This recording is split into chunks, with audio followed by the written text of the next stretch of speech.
Assalamu alaikum warahmatullahi wabarakatuh. Hapa tuko Mwera, kama mnavyoangalia hapa, hili ni daraja la zamani la Mwera. Kama mnavyoona, mvua ya masaa 24 yaliyopita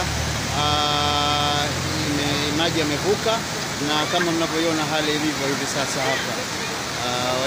Watazamaji wa video hii mtaangalia kama vipi hali ya Zanzibar ilivyo ya mvua hii, na mtaona nyumba zote zile pale, watu wamekwama, wanashindwa hata kutoka kwa maji yalivyokuwa mengi, na msikiti kama mnavyoona hapo, maji yanakaribia kuingia ndani ya msikiti.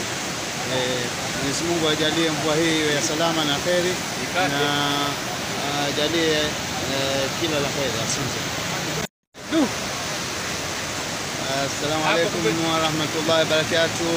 Hapa tuko Mwera, kama mnavyoangalia hapa, hili ni daraja la zamani la Mwera. Kama mnavyoona, mvua ya masaa 24 yaliyopita maji yamevuka, na kama mnavyoona hali ilivyo hivi sasa hapa.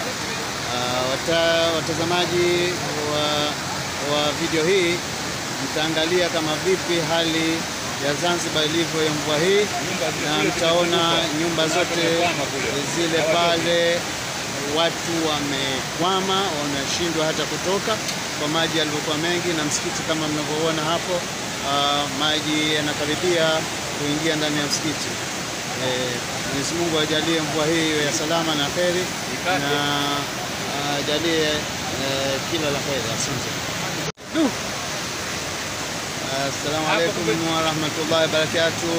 Hapa tuko Mwera, kama mnavyoangalia hapa, hili ni daraja la zamani la Mwera. Kama mnavyoona, mvua ya masaa 24 yaliyopita maji yamevuka, na kama mnavyoona hali ilivyo hivi sasa hapa.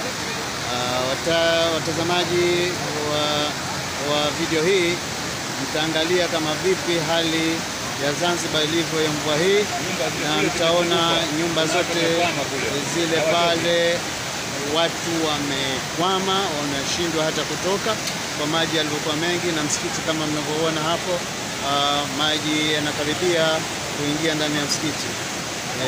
Mwenyezi Mungu ajalie mvua hii ya salama na kheri, na ajalie kila la kheri. Asante. Assalamu alaikum warahmatullahi wabarakatuh.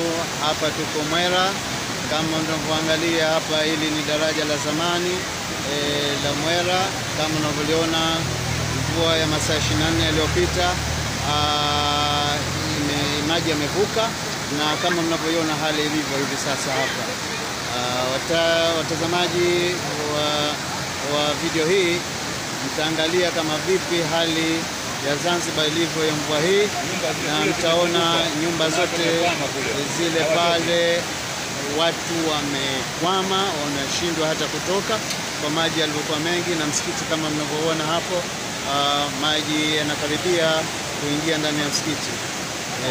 Mwenyezi Mungu ajalie mvua hii ya salama na kheri, na ajalie kila la kheri. Asante.